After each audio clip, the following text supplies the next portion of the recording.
Shalom, Beshem Yeshua HaMashiach. Salam sejahtera dalam nama Yeshua, Yesus Kristus, Mesias kita. Kita kembali dengan program Akar Ibrani bersama saya, Pendeta Benyamin Obadiah, yang akan menemani Anda untuk menggali akar Ibrani iman Kristen kita. Dan topik hari ini kita akan membahas satu topik yang sangat mendasar di dalam kehidupan iman kita, yaitu Yeshua, Memra Elohim, atau Yeshua, Firman Elohim. Topik ini akan membahas keilahian Yeshua HaMashiach atau Yesus Kristus yang sungguh sangat penting di dalam kehidupan iman kita. Namun, apa kata kitab suci tentang firman Tuhan atau Memra Elohim? Yohanes pasal 1 ayat 1 mengatakan, pada awalnya adalah firman. Firman itu adalah bersama-sama dengan Elohim dan firman itu adalah Elohim. Saya membaca dari kitab suci Indonesian Literal Translation.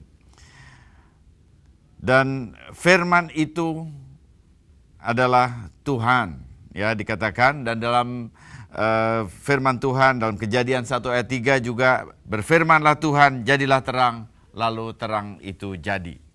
Kita coba melihat beberapa ayat-ayat yang ada dalam kitab suci kita yang berhubungan dengan firman Tuhan, sehingga kita bisa mendapatkan satu peta, satu pola bagaimana kitab suci menampilkan firman Tuhan.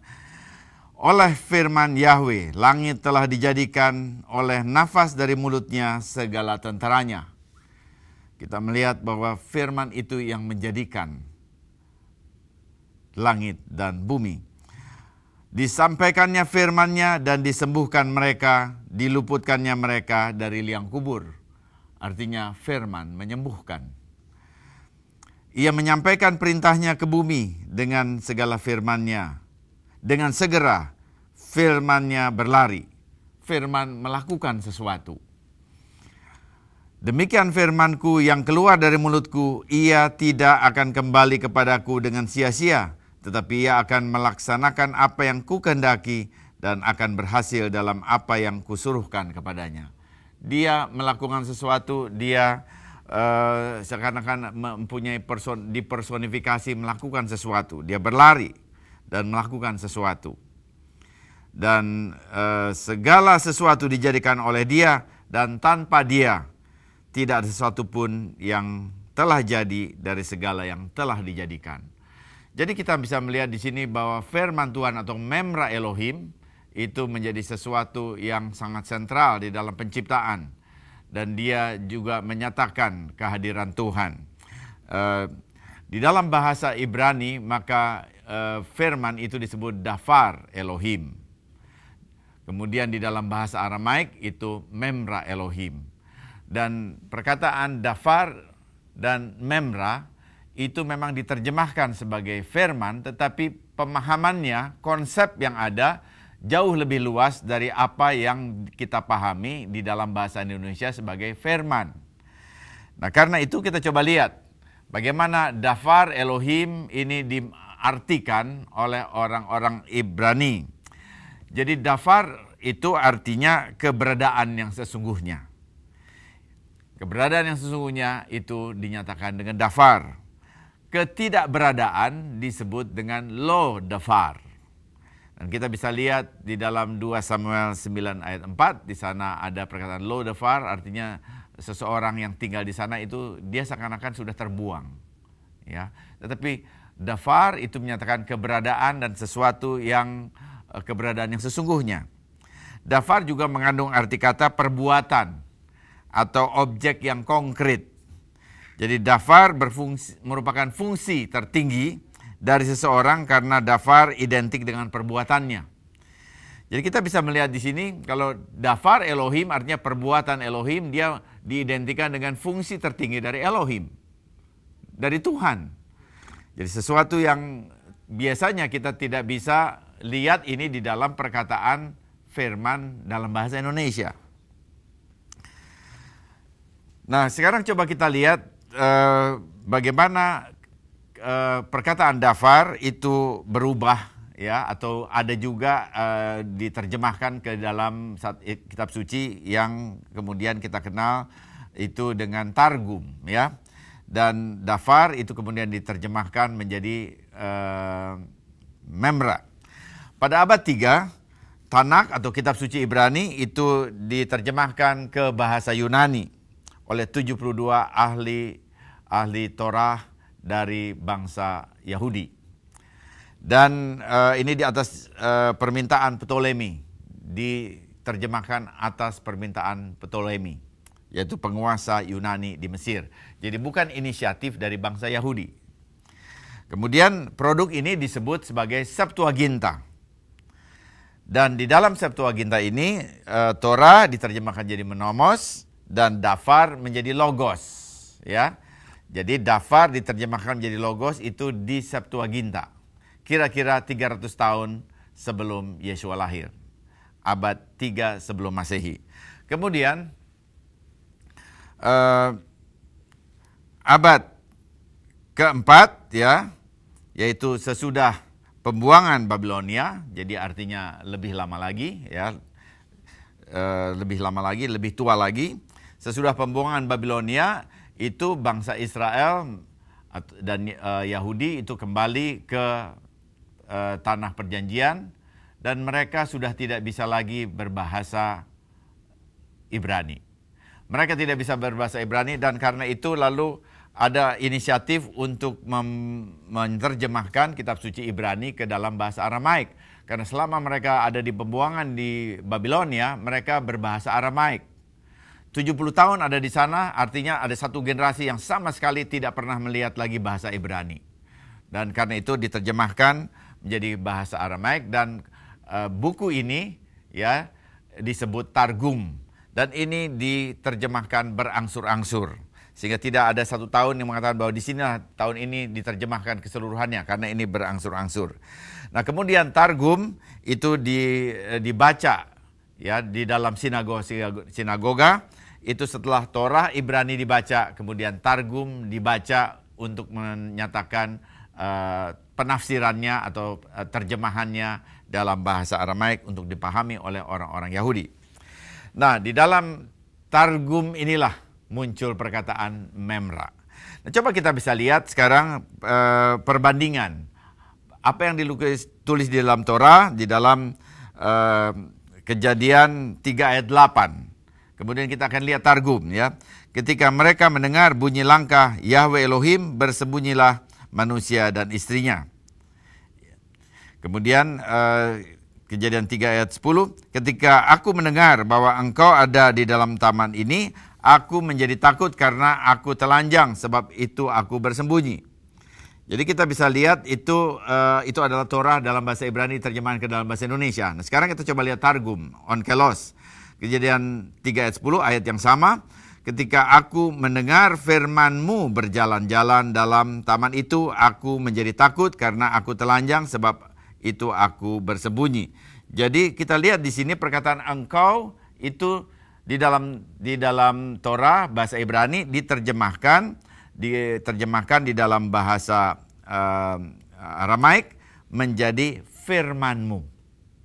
Ya, kita melihat ini sesuatu hal yang mulai ada pengembangan di dalam bahasa Aramaik dan ini adalah boleh dikatakan naskah yang ofisial karena dibaca di sinagog. Jadi Memra digunakan untuk sesungguhnya menyingkirkan antropomorfisme, bahwa seakan-akan Tuhan itu punya tangan, kaki, mulut, dan telinga dan hidung, ya. Jadi antropomorfisme itu dicoba dikurangi ketika mereka memakai Memra. Juga Memra digunakan sebagai ungkapan perantara dari hadirat Tuhan, sehingga Tuhan tetap tidak tersentuh oleh dunia fana. Dia kudus, dia terpisah dari ciptaannya, dia yang pencipta langit dan bumi, tapi dia tetap perlu kita pahami, karena itu perlu dikasih perantara, yaitu Memra, yang adalah firman. Nah sekarang coba kita melihat pengertian Memra di dalam bahasa Aramaik, ya. Jadi di dalam Targum itu para rabi menerjemahkan Dafar menjadi Memra, Dan memra di dalam bahasa Aramaik itu, dalam pemikiran Aramaik yang dipakai oleh orang-orang Yahudi, para rabi itu menyatakan keilahian atau kehadiran ilahi. Nah, memra itu juga merupakan penengah ilahi antara Tuhan yang kudus dengan dunia yang berdosa. Tuhan yang kudus tidak boleh tersentuh dengan dosa, tidak ada singgungan dengan dosa. Sedangkan manusia sudah berdosa. Bagaimana ini bisa dijembatani? Kalau Tuhan ingin menyelamatkan manusia, bagaimana ini bisa dijembatani? Maka perlu ada penengahnya, mediator. Mediator ini adalah memra. Nah, ini adalah pemikiran di dalam orang-orang Yahudi waktu mereka memakai istilah memra yang diambil dari bahasa Aramaik. Nah, coba kita melihat gambar yang ada di layar televisi Anda. Jadi kita bisa melihat di sebelah kanan, kita melihat ada Yahweh Elohim, Bapa di surga, yang kudus. Kemudian di sebelah kiri bawah, saudara akan melihat ada manusia, ada bumi, dan di sana ada dosa, ya. Dan Bapa yang kudus tidak bisa bersinggungan dengan manusia yang berdosa yang ada di bumi. Karena itu Bapa di surga memerlukan satu penengah. Dan penengahnya itu adalah memra. Saudara lihat di tengah ada memra. Memra Elohim. Memra atau dafar Elohim. Kita katakan firman Tuhan. Jadi firman Tuhan adalah perantara. Firman Tuhan adalah bentuk khusus yang sebetulnya Bapa yang di surga yang menyatakan dirinya, tapi dalam bentuk khusus itu adalah firman. Jadi firman ini kita bisa lihat ada di antara Bapa dan manusia. Dan kemudian firman ini sebetulnya di dalam Yohanes pasal 1 ayat 14 dikatakan firman itu menjadi manusia. Jadi dia perantara dari Tuhan, yang berasal dari Tuhan yang menjadi manusia. Nah, kita bisa melihat bahwa memra ini datangnya dari Yahweh Elohim.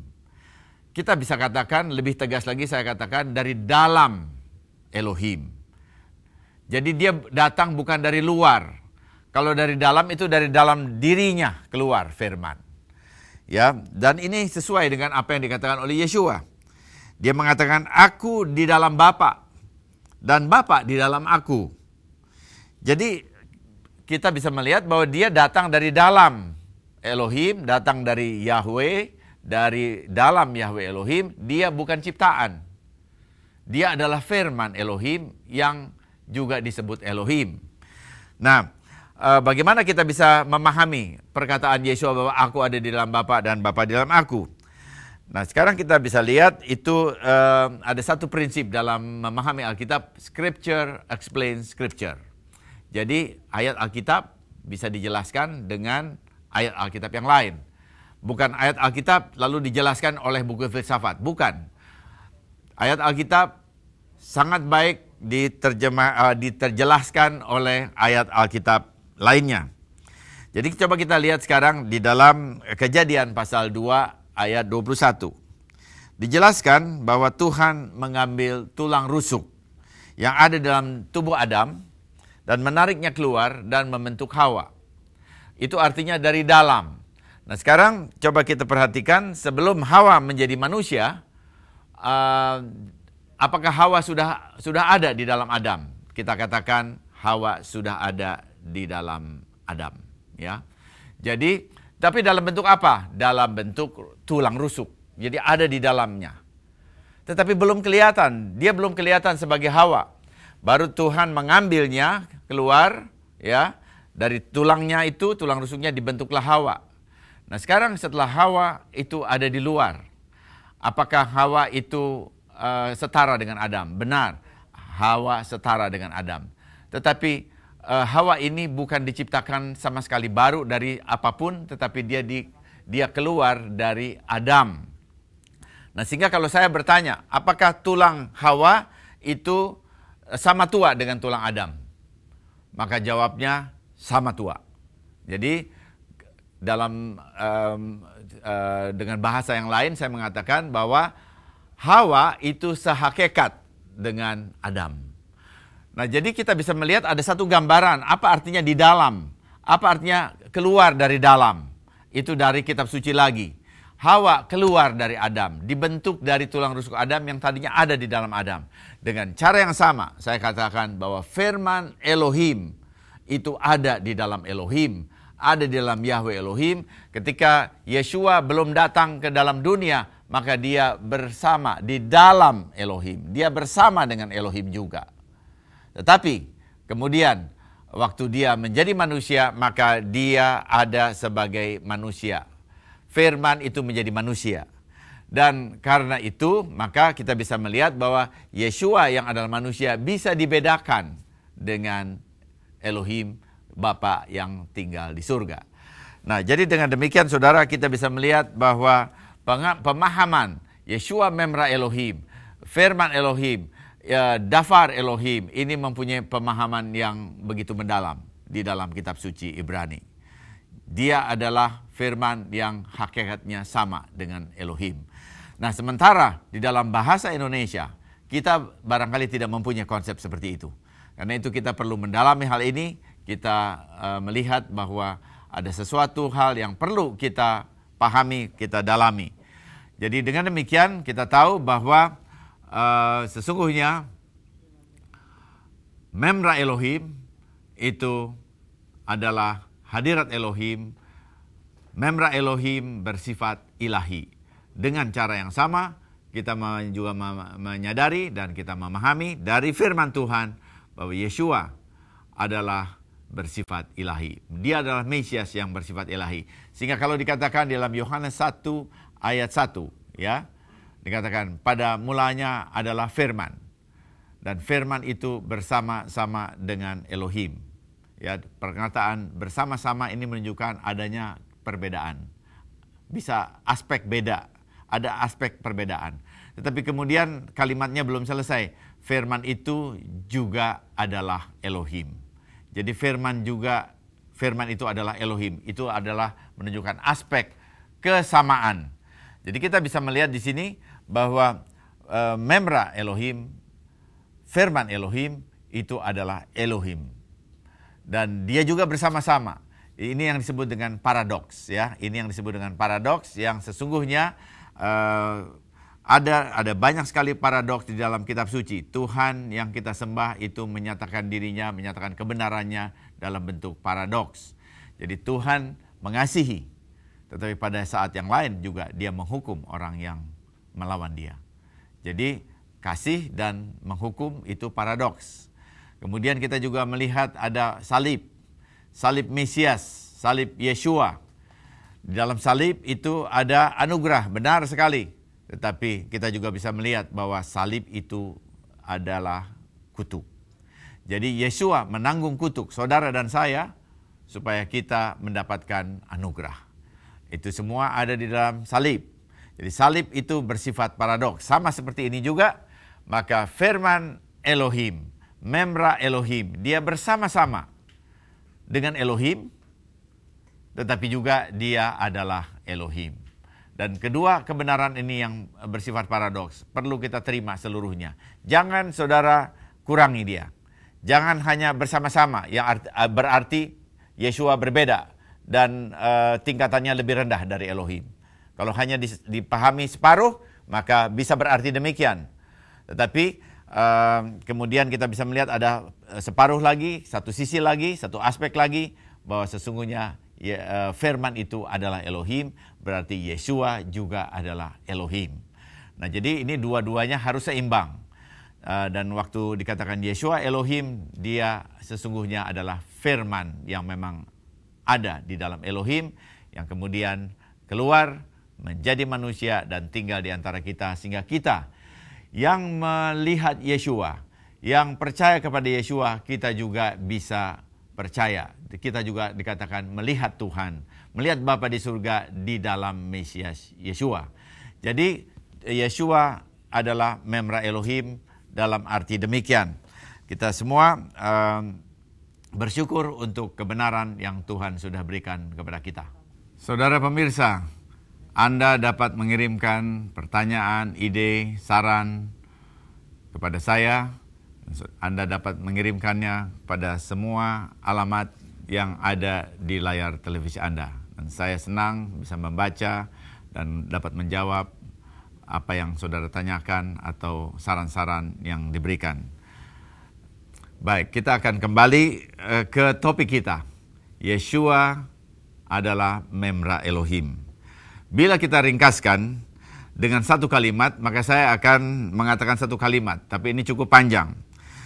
Memra atau firman Elohim berasal dari dalam Bapa. Dan Memra Elohim dapat dibedakan dari Bapa, tetapi tidak dapat dipisahkan dari Bapa. Bapa adalah Tuhan yang menciptakan langit dan bumi. Ini adalah satu paradoks. Memra dapat dibedakan dari Elohim, tetapi juga Memra merupakan satu kesatuan yang tidak dapat dipisahkan. Bukankah ini satu paradoks? Tetapi firman Tuhan menyatakan ini kepada kita, karena itu kita menerima apa adanya. Jadi dengan kesimpulan ini kita ada dalam keseimbangan di dalam firman Tuhan. Kalau kita hanya mengambil salah satu saja, maka kita akan melenceng, ya, akan menyimpang dari penekanan yang seimbang dalam firman Tuhan.